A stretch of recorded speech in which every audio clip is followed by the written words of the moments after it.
Johnson. Hi guys, John the firearms instructor. Sorry, my throat's a little scratchy.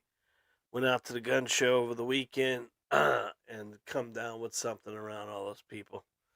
So I'm feeling okay. My ears a little stuffed. My chest is a little stuffed, but beyond that, I'm here, and I hope you guys are doing wonderful. Tonight's show is brought to you by me. We want to talk about our ebooks that I want to give you a free copy of. If you get an opportunity to download one of our free copies, we would appreciate it. We have those ebooks on our YouTube channel as well as our website. And all you got to do is pick one you want and put one in the cart and put free book at checkout. And they're yours for free. Now, those books right now are 50% off, and they are only $8.99. So if you want to add a few more in the cart to support myself and my family, I would truly appreciate it. Now listen to me, guys. These ebooks do not download instantly. If you download them on your phone, they're going to go to your download app. Then you got to open your app and wait for them to download. Obviously, some people have a problem with that and they can't get it done properly because of their phones or whatever. And I'll send you copies of the hard copies if I need to. But pretty much everyone tends to call me immediately and say they're not downloading. They are downloading, but they download in the back. They download underneath everything as it's going. So if you get an opportunity to click one of those books, what are they about? They're about grip. They're about stance. They're about trigger control. They're about sight picture. They're about sight alignment. They're all the things you need to know to be more proficient with a pistol and become more accurate. So get an opportunity to pick one of these free ebooks up. I would appreciate you doing so. That being said, we have our Q&A for this week. I want to remind you guys that we do have SpeakPipe. That's in the descriptions below. And all you have to do is go to SpeakPipe, click on our speakpipe.com/John the Firearms Instructor, and you could put a 90-second question in. And each week on our live, we're going to pick one of them. And then we are going to either take that or one from our customers or one from our subscribers. And we're going to answer the Q&A. This week's is from... Let's see. This week is from Duke Malley. Duke Malley watched one of my videos, the one I put out yesterday, and Duke was questioning. He's been on for a while. He uses the Charlie Brown logo. And Duke was talking to me, and he asked me about my focal plane. I apologize. I'm trying to do two things at once. If my focal plane is focused on my front sight and both eyes are open, that was the video. The video was all about shooting with both eyes open. My target is both blurry and doubled image. How's the best way to address this? Now, Duke, I don't know if you watched that video, but a lot of times what is happening is when we're trying to allow our dominant eye to focus on something. It took me a little bit to get there. I don't know if I showed you that in the video, but you can kind of cover your one eye with a dot, and this will help your dominant eye take over a lot better. Keep in mind, in a true fashion of shooting a pistol, your front post should be crystal clear. Your back post and the target is okay to be blurry. What you're getting, Duke, is double vision because your dominant eye and your non-dominant eye are fighting. So you can either take a pair of shooting glasses and put some kind of haze on it. I used this dot in the video. That's just a black dot on there. I don't know if you've seen the Olympics guys do that all the time. I got a piece and just did some cellophane to cover that one side. You can physically take Scotch tape and fill that one side. It doesn't matter. It's just going to make your dominant eye take over a lot quicker. This is not going to be quick and a fast thing, guys. Reason why, and you've watched that video. If you haven't had a chance to watch that video, it talks about why you should have both eyes open. It's a very good video. We walk through the advantages of keeping both eyes open, peripheral vision, and quicker acquisition to the target. And if you guys ever get to the point where you put a red dot on your firearm, which that's up to you, you can't shoot a red dot on a pistol. You shouldn't shoot a red dot on a pistol with one eye closed. You need to have both eyes open to help you focus and acquisition a lot quicker. Thank you very much, Duke, for asking a question. We appreciate you very much. Guys, be like Duke. Ask us a question. Go to speakpipe.com/John the Firearms Instructor and send us a question for next week. And you may be the lucky one that I'm able to answer. Right now, we're not getting a bunch of them, so I don't mind answering a few of them. I know they help. I'm here to help you guys as much as possible. This is my passion, and I specialize in you. So I want to help you become the best shooter you can be. So this week's title on the live this week is about your accuracy myth. There's a lot of myths out there. Are you missing your target? Stop these accuracy myths is what I'm talking about. And a lot of people keep missing their target, and they're doing everything. They're doing the grip, and they're doing the stance, and they're doing the trigger control, and they're doing all this stuff. And it's just nothing seems to be working. And they're just getting frustrated, and they're upset. Guy came out today, and he says, I feel bad for him because I'm watching the camera. I'm watching the camera all the time. They're working on our front asphalt, and they're putting new pavement in. My landlord came today and said, "Oh, by the way, 2:00 they're going to be ripping up your front of your store here, and they're going to put down new asphalt and everything else." Like, so you may hear the bells of the door multiple times tonight. I do apologize about that. So everyone's blaming everything. The guy came out of the range. He goes, I just realized I suck at shooting. And I go, you don't suck at shooting. You just got to get the system down. And I kind of went through a couple things with him about getting the gun over your dominant eye. And he goes, that all makes sense. And he said to me, you should be an instructor. I honestly, these guys are from up north, and they come down here during the winter. I don't know if he knew I was a firearms instructor or not. I don't know if he was joking. He was dead solid. He didn't joke or giggle, and I didn't joke and giggle. And there was a customer in the store, and he goes, I don't think he knew you were a firearms instructor. So I just thought that was funny, so I let it go. And I told him at the end, I said, if you ever think about taking a class, let me know. Here's my card. He goes, yo, you're a firearms instructor? I go, yeah, that's the name of the business, John the Firearms Instructor.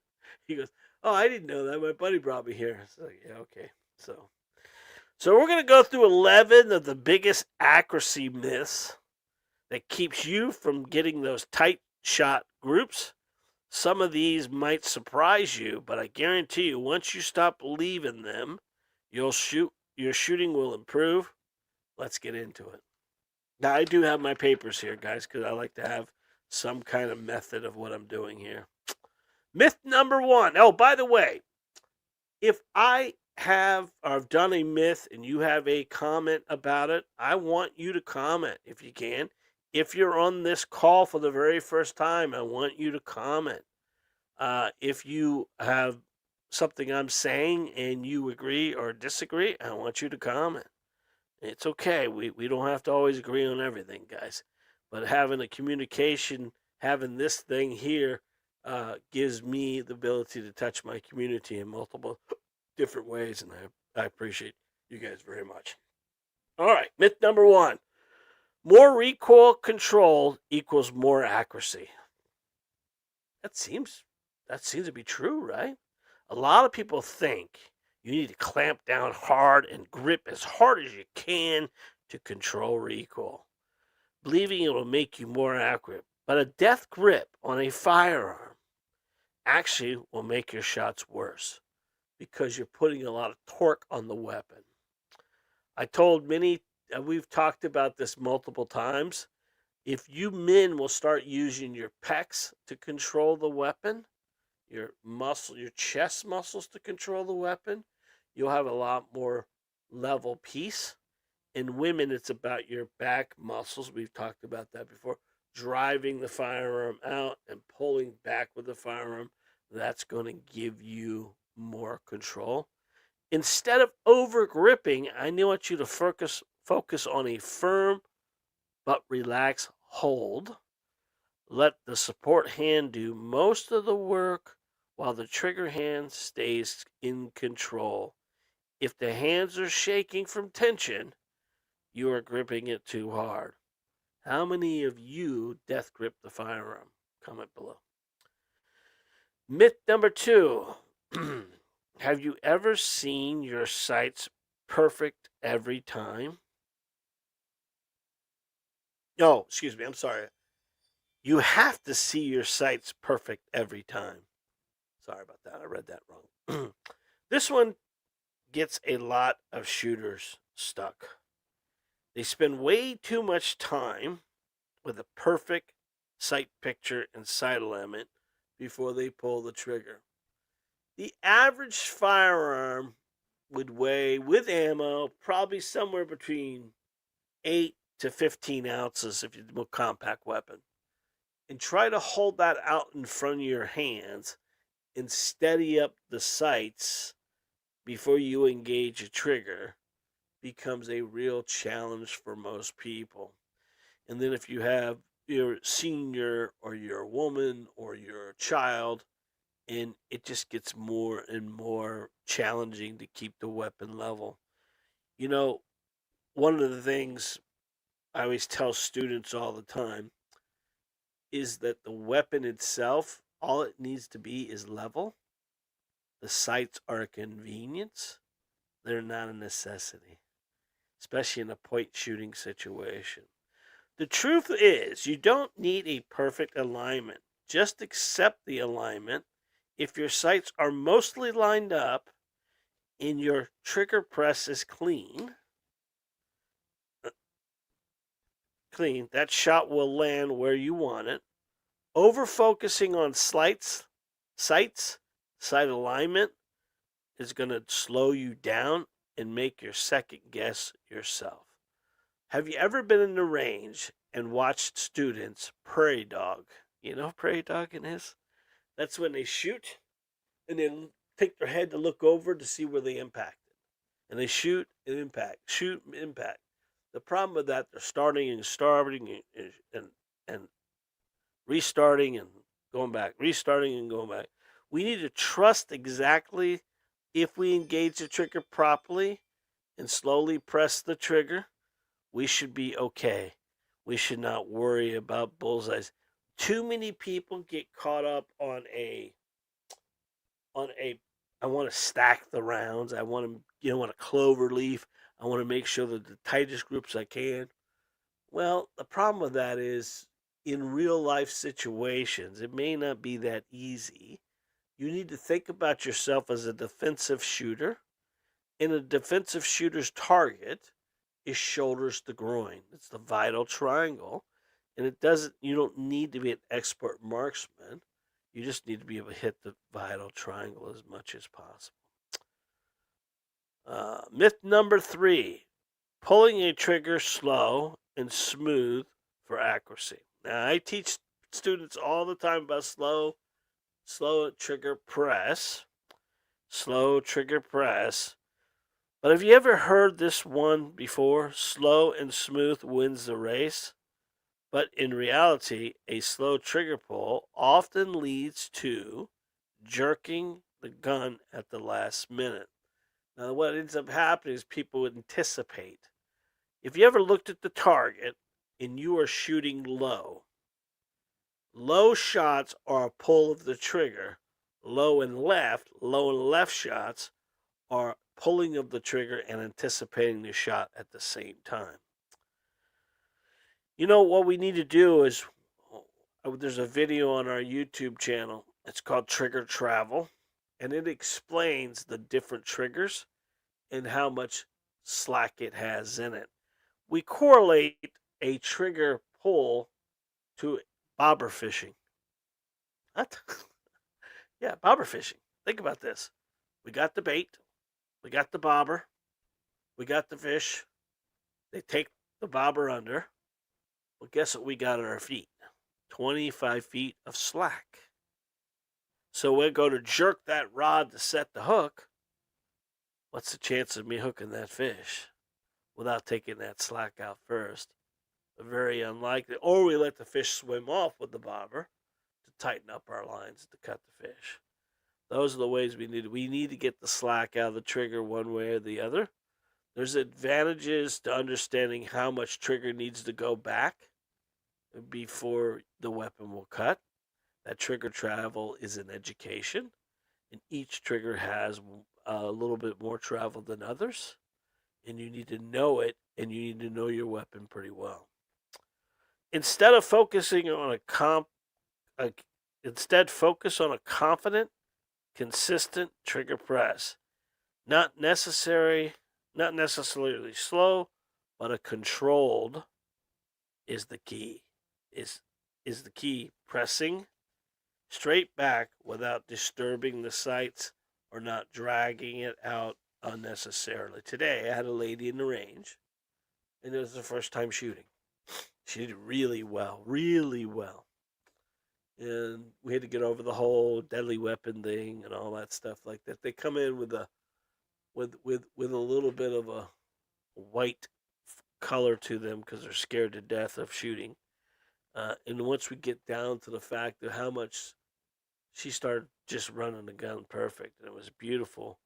And then when you start understanding what a good trigger engagement feels like, then when you pull the trigger, you damn well know it.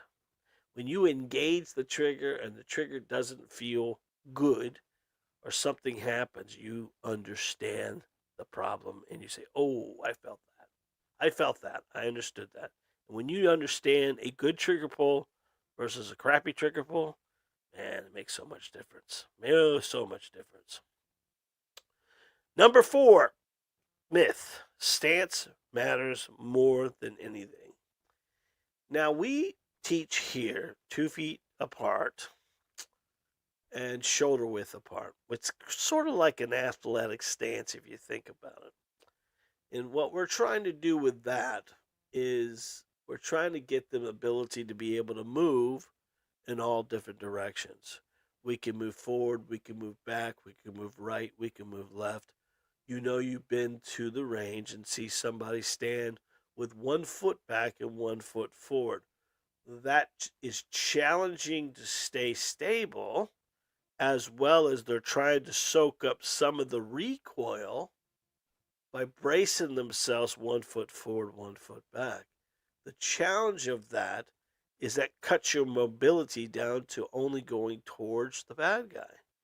And majority of the time in a situation, you want to be stepping away from the bad guy, which in turn, when 1 foot forward, 1 foot back, you're going to have to cross your feet somewhere along the line, where when I keep my feet shoulder width apart, I can slide my feet right, slide my foot left, slide my feet back, slide my foot forward, and not ever cross my feet. It makes it so much easier for it. Sure, a solid stance helps, but not end all be all of accuracy. I see shooters obsessed with foot placement, thinking that's why they miss. The reality, stance is important because it gives us foundation, but it's not as critical as grip, stance, script, sight picture, and trigger control. You can still shoot accurately even in unconventional position in your fundamentals are solid.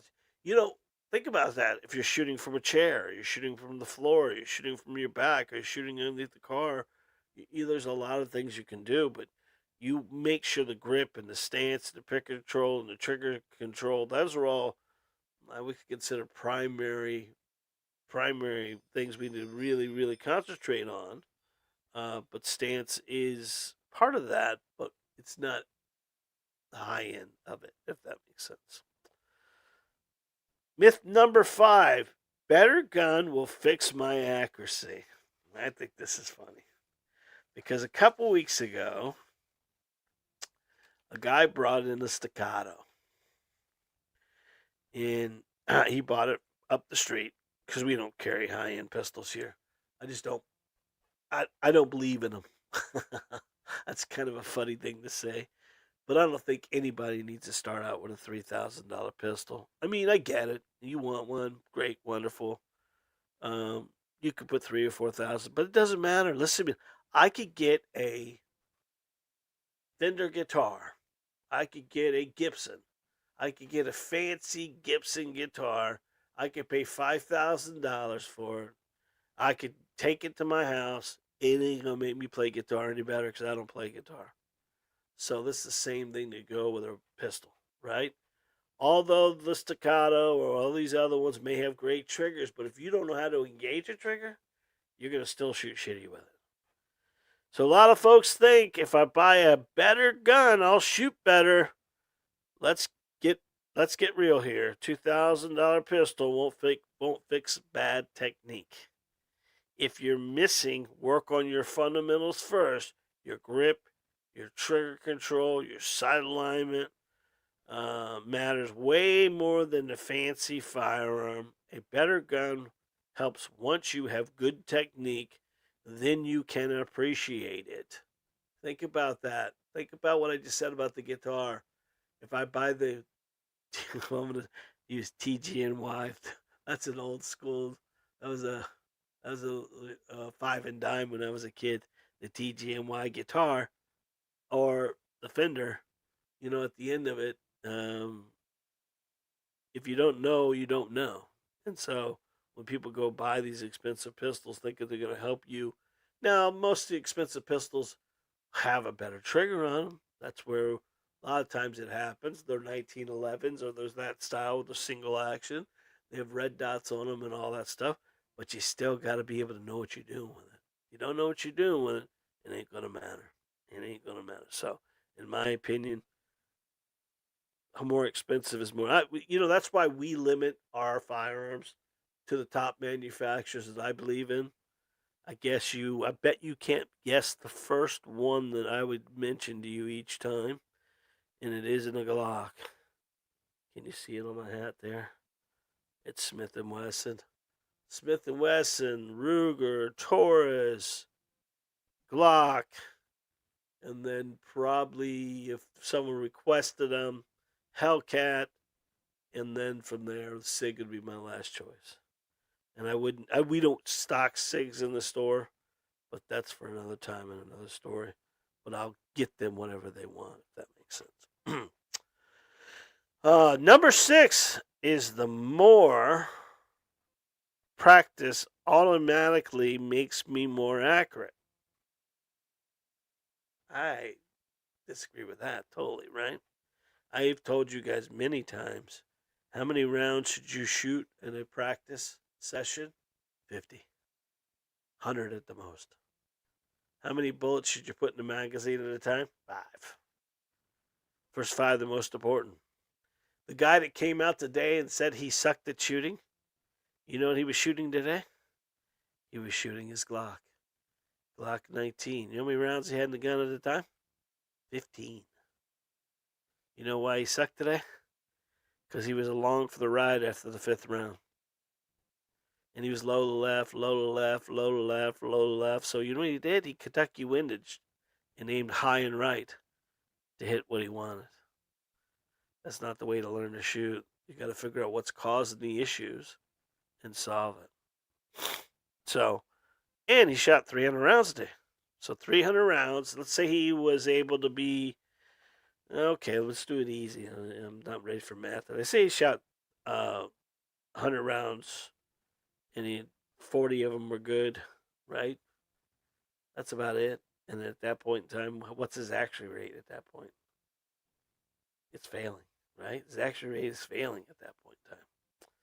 So we got to get to somewhere between 60 and 70%. That means if we shoot 100 rounds, 75 of those bullets need to hit the impact, need to hit your target. Matter of fact, comment to me, what do you think your accuracy rate, if I gave you 50 rounds in an 8-inch paper plate and I put it out to 21 feet, how many of you, by a comment, don't show me your hand, I won't be able to see it, by a comment, how many of you think you'd be at 75% on the paper plate? Be honest. Be honest. Yeah, a lot of people wouldn't be.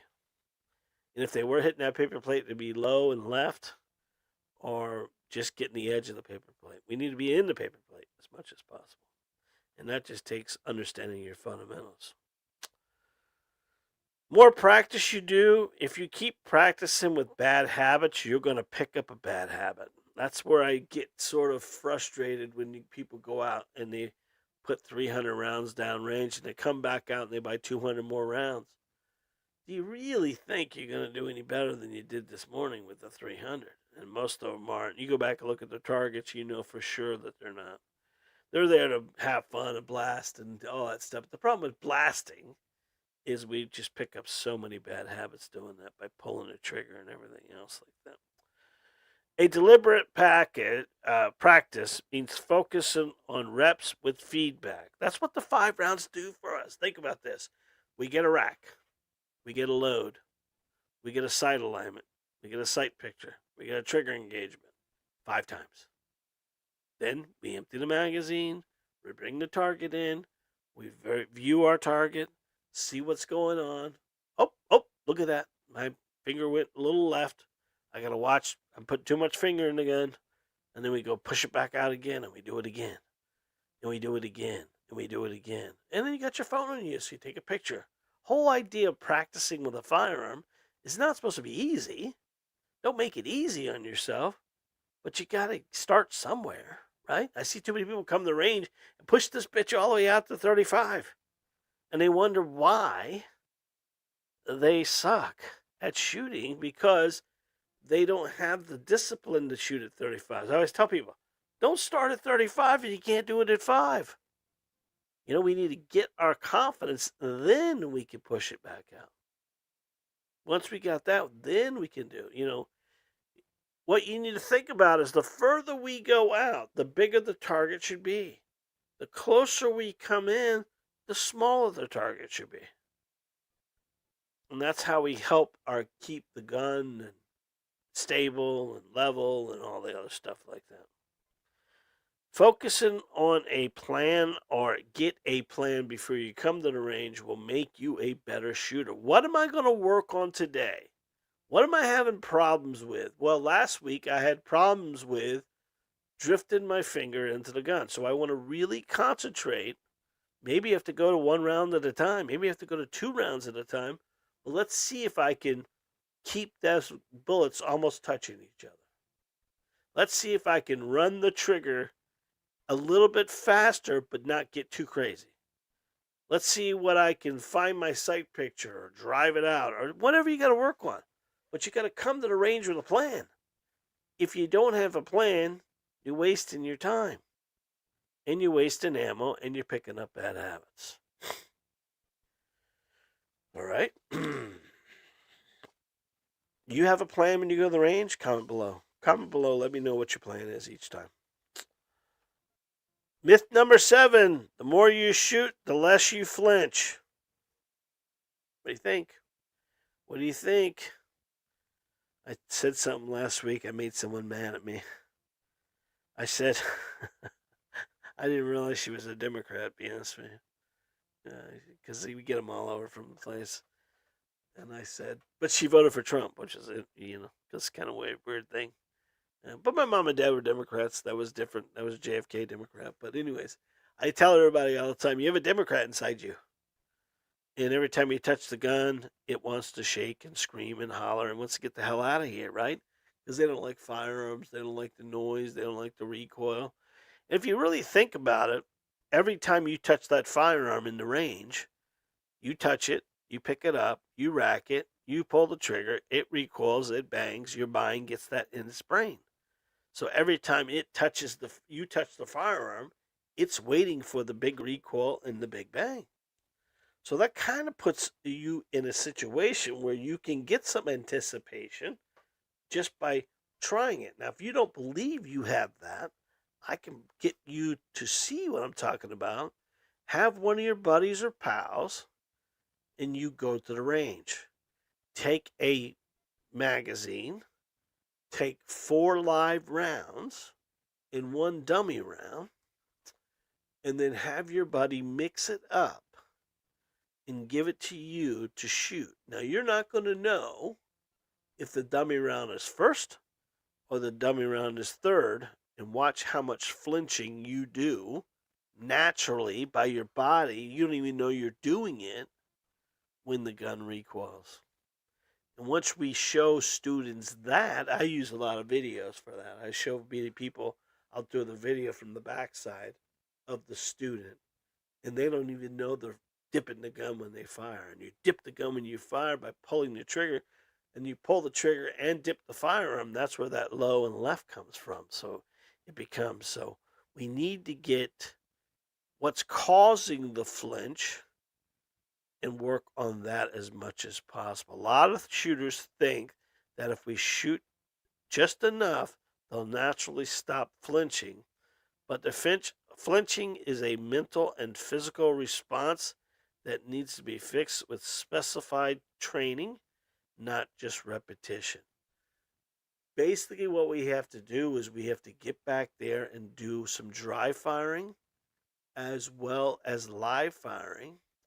And the dry firing can be done in the range or it can be done at home. Now, if you're going to dry fire at home, I've already done multiple videos on this, but you need to do a area where the magazine of the gun, your ammo bag is not in the room at all. You need to double check, triple check, quadruple check that firearm because you're going to be pulling the trigger inside your home, and make sure that gun's completely empty and work on those dry fire drills. I did a video a couple weeks ago about that, and the pencil drill, the white wall drill, or the penny drill, or any of those will help you tremendously start getting better and better and better and not get so nervous about the flinch. Um, you could do some dry fire training. One of the best ones is the one I just mentioned to you, the ball and dummy drill. You'll catch yourself flinching and anticipating the shot. If you can do that and not anticipate the shot, now you have to really start thinking about things because that helps you understand trigger travel. It helps you understand how much I need to take this trigger back, focus on the sights, and cut the shot. So, number 7 there. Number 8, point shooting is more effective than aim shooting. This is a big debate. Point shooting and using sights are some people think it just feels where the shot needs to go, basically. Excuse me, I'm on some medication. Let me read that again. Oh boy. I take NyQuil. It works great for me, but it makes me foggy and hazy sometimes. I apologize. And I didn't take that until after I had all my classes today, so I want you to know that. There's a big debate between point shooting and using sights. Some people think they can just feel where the shot's going to go. The truth is, under stress, your eyes naturally focus on the threat, not the sights. So you can point shoot. So point shooting can work at extreme close ranges, but anything beyond what you think is your distance, you probably need to figure out about the sights. We did a couple videos about point shooting on our YouTube channel. You can watch those. We've done a front post focus video a couple weeks ago, and that will help you understand that as well. Be honest with you, when you work the FBI statistics and you watch most of the cop incidents that cops get into, those guys are definitely point shooting more than they are aiming with a firearm. When it comes to handguns, that is the handguns. So it's all about what you're thinking of at that point. I mean, this is why it's so important if you are, with just the video we dropped yesterday, is shooting with both eyes open, it's something you're going to do naturally anyways. If you really think about it, you're not going to pop eye or close one eye in a critical defense situation inside your home. So learning to shoot with both eyes open is probably a better focus for you to practice. But sometimes it just can't happen. There's, people have these new contact lenses. One's out, one's in. Some people can't do it, but I would recommend, if you want to practice it, I told you a couple different ways of doing it. But if you fog up one of your shooting glasses, it makes it a lot easier for you. You need to practice all methods of shooting a pistol. You need to shoot it with your strong hand. You need to shoot it with your non-dominant hand. You need to shoot it two-handed, one-handed. You got to figure all the different stuff. You need to use your sights. You need to point shoot. You need to figure it all out because you don't know what's going to happen in a high situation until it happens, if that makes sense. Excuse me. Sorry about that. The truth is, under stress, your eyes naturally focus on the threat, not the sights. So point shooting is extremely effective at short distances, but as you get further out, it could be problematic for you. Okay, number 9, the more ammo equals more skill. I guess they're talking about buying more ammo won't all make a better shooter. Quality beats quantity. Um, mm, you know, you should have enough ammo to get you through any kind of shortage. We teach students here, or we just recommend that they have at least 500 rounds of the caliber of the handgun, and always bring 100 to the range and take 100 home to stay at the 500 round. And that's kind of what you kind of work on there. Sparse ammo is not a good thing, especially in a critical defense situation or shit hits the fan. Florida's had multiple hurricanes. Technically, in a scenario where you may not have the opportunity to run to the store and buy that stuff, or will that stuff be available for you to buy? So ammo is a monetary amount of money, and you can have it. Your neighbor doesn't have ammo and you do, they could get you a chicken. They could get you something else that could help you trade as well. So I would highly recommend that you stock up on ammo as much as possible. We don't have the administration we had just 2 months ago, but you never know what could happen in a real world situation. Florida is a little different than most states. I know this video goes out all over the place. Unlike anything else, in Florida, we have this considered our hurricane program. So we have cases of water in our house, and we have a shitload of baked beans, and we have 4 or 5 cans of peanut butter, and we have Vienna sausages, and we have cheese, and we have crackers. And that's all in case the power goes out. It's all fun and games until the power goes out. We got the generator, we got the gas. Wherever you're from, we don't get that white stuff. We did get snow this year in Florida. I don't know if you got to see that at all, but that was pretty impressive. Now, we didn't get it down here. We're way down south. But up there at the Panhandle area, they got snow. And there was a guy had a drone at the Florida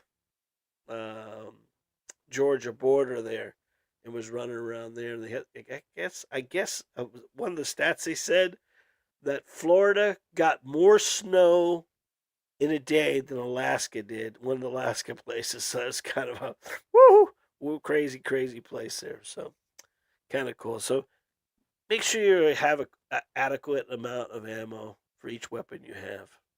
Without ammo, without a weapon without ammo is nothing but a glorified hammer, if that makes sense. All right.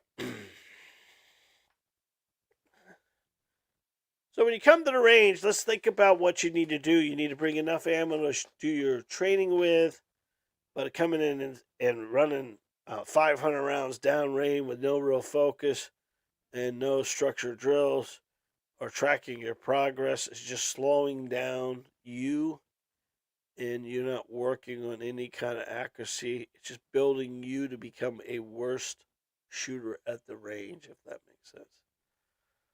Number 10, you need to shoot with both eyes open all the time. Some instructors say always shoot with both eyes open. Others say close with one eye. What do you think? Should you shoot with both eyes open, or should you close an eye? Well, I can tell you, you're going to open both eyes in a critical defense situation. So chances are you need to practice both ways. I'm going to tell you what I do. I keep both eyes open unless I'm in some kind of situation where my light source isn't the greatest, especially later at night and things like that, and I'm not wearing my glasses. I may have to squint an eye to see my sights better. I can tell you, shooting with both eyes open was what I did forever. Then I got my glasses, and it caused me to close an eye for a while. And then one of my subscribers, got on to me because I was shooting with one eye closed, and they were bitching because I taught them to shoot with both eyes open. I said I recommend it. I didn't tell them. You do you, boo, is what I tell people. When we come to the range, when we first start shooting, this lady today, she asked, can I shoot with both eyes open? I said, can you? Can you do it? Because some people can. Some people go back there, focus on the front post, and shoot just fine. And they can keep both eyes open, and they don't know any better, and it works out for them. Most people can't focus, like the guy I was telling you earlier today. He asked the question there, Doug, and that all caused him to have blurry focus and blurry this and double vision. And it all depends on what you have. So the more we can do it, the better we'll be, if that makes sense. The both, it depends on which one's going to work for you. If you shoot with both eyes open and maintain great accuracy, great. If you have to close your non-dominant eye, that's fine too. The real goal is clarity and control. Clarity and control is more important than anything else. But in real life form, if we close an eye for accuracy, we may be off a little bit in a defensive situation. So just kind of keep that in mind. Number 11, you must always shoot at the center of the target. For most people, aim into the center mass, which is good for self-defense and general practice. But if you want true accuracy, start aiming at a smaller target within the target. Yes, this is important information. Let me tell you what we normally do. We'll start somebody out on a 6 o'clock hold, and we have the silhouette targets out there, and you've seen them where they have the 9, 7, 8, 9, then the X in the middle, 7, 8, 9. You know what I'm talking about. And we give them the 7, and we put the 7 on the front post and let them work that as well best we can. And once we got them going there pretty good, then we'll take the tactical magic marker, just black magic marker, guys, and start making smaller circles and start working on keeping the bullets in the circle itself. Ideally, what we're trying to do is trust where we aim the pistol, the bullets will impact in these areas. And that's kind of important.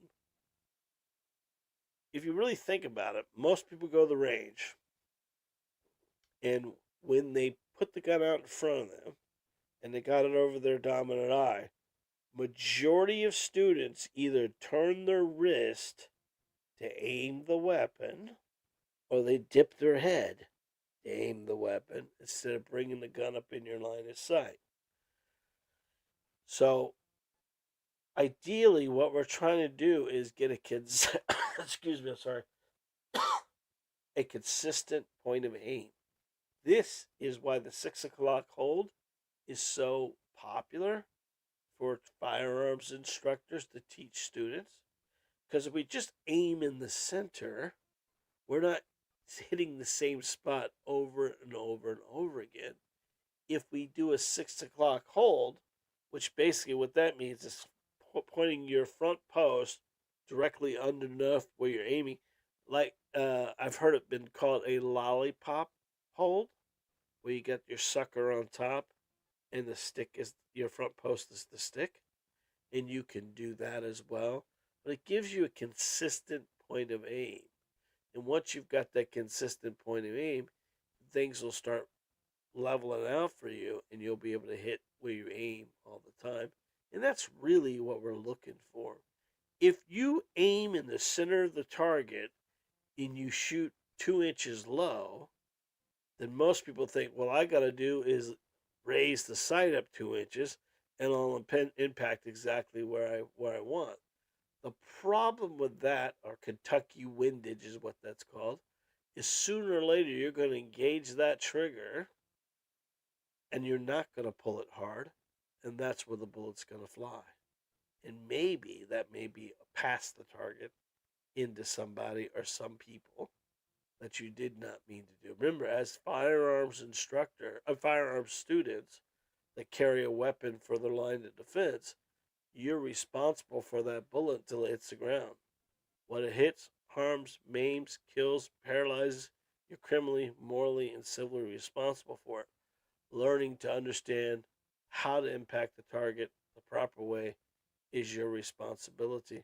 And it starts with proper grip, and it starts with proper stance, and it starts with trigger control and sight picture and understanding when I do all this stuff proper, I'm going to impact where I need to go. If you want to see a true, great, wonderful drill that'll show you what you're doing with your firearm, it's called the line drill. It's on our YouTube channel. I've told you guys about this before. All it is, guys, is take a black electrical tape, black magic marker, and make you a line across your eyes. That's where the target needs to be, up here in your line of sight.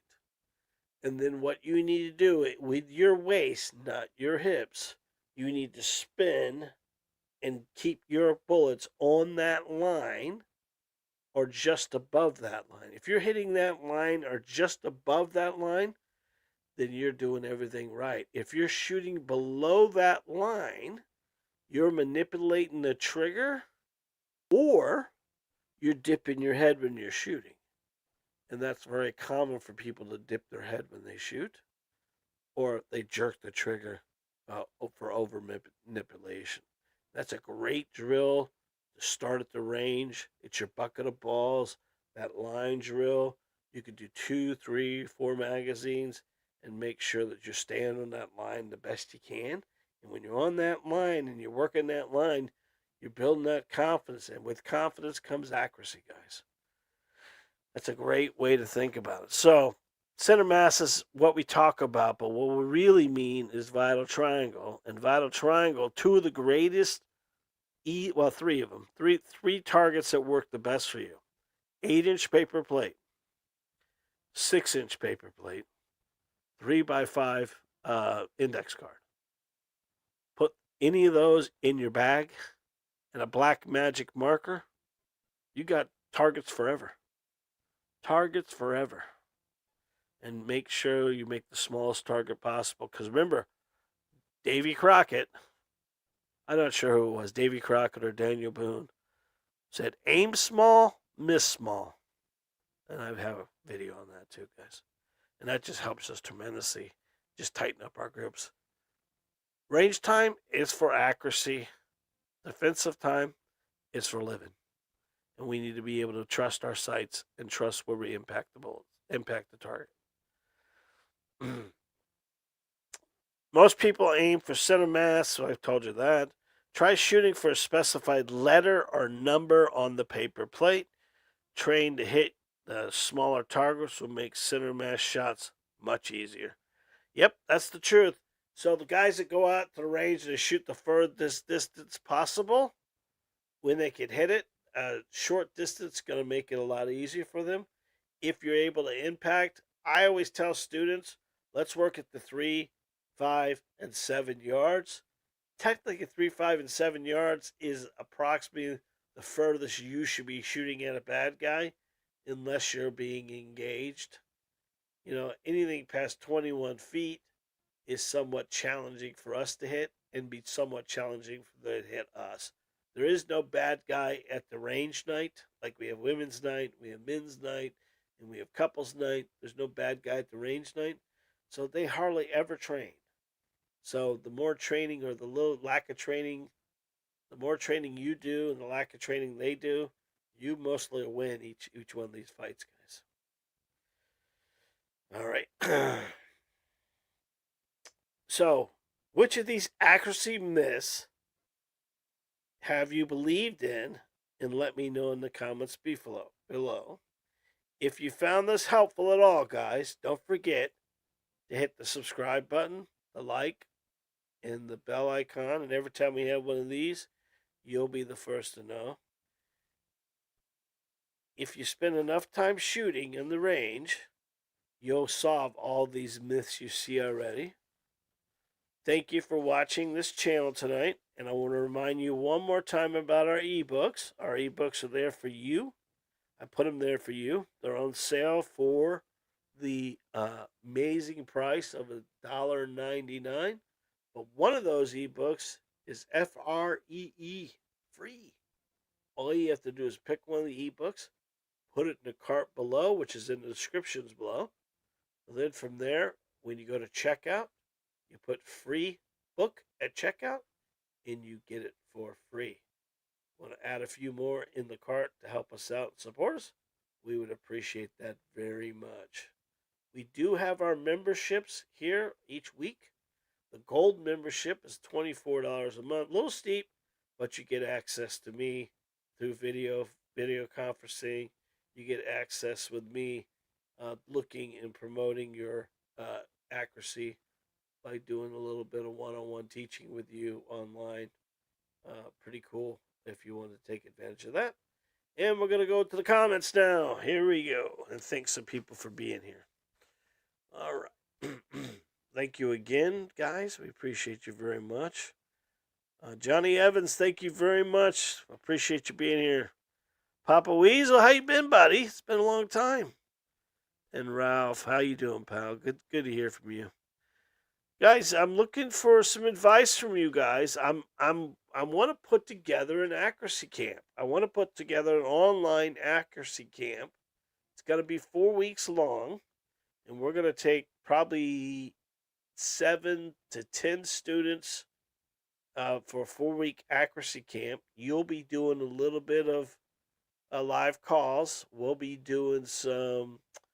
You'll be doing some homework at the range. You're gonna need a camera, like your cell phone, and just a little bit of a tripod to videotape yourself you shooting.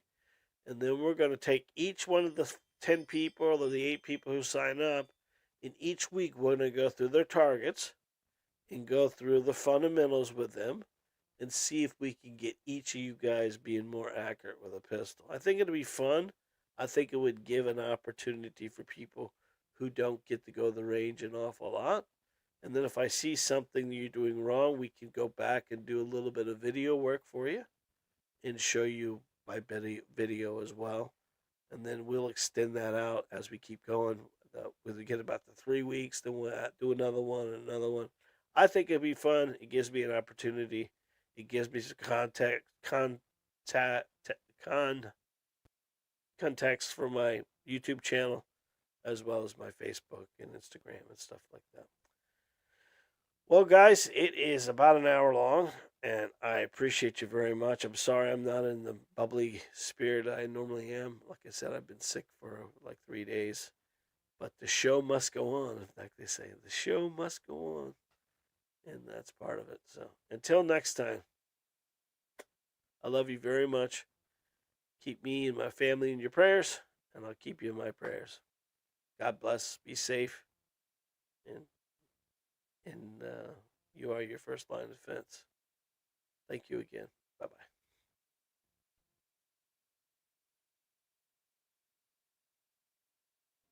Yeah, you too, baby. I love you. Talk to you in a little bit. Miss Johnson was watching. I'm good thing I didn't say anything bad about her tonight. I got in big trouble. All right, guys. I love you. Bye.